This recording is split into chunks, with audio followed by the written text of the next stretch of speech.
కారపొడి చేసుకున్నాం, కరివేపాకు కారపొడి.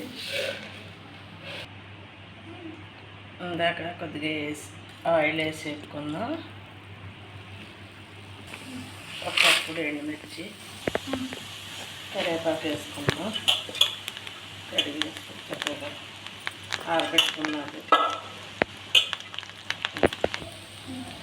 నువ్వులు వేసుకున్నాం. తిప్పుకొని కొంచెం వేగాక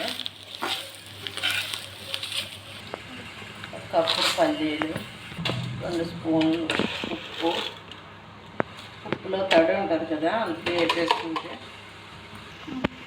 2 స్పూన్లు ఉంటుంది. జీలకర్ర, కొద్దిగా చింతపండు వేసి కలుపుకుందాం. ఎల్లుల్లిపాయలు వేసుకుని మిక్సీ ఆడుకుందాం. ఒకసారి కలిపేసి అయిపోయింది కారపొడి. కరివేపాకు కారపొడి రెడీ అయింది. బౌల్లో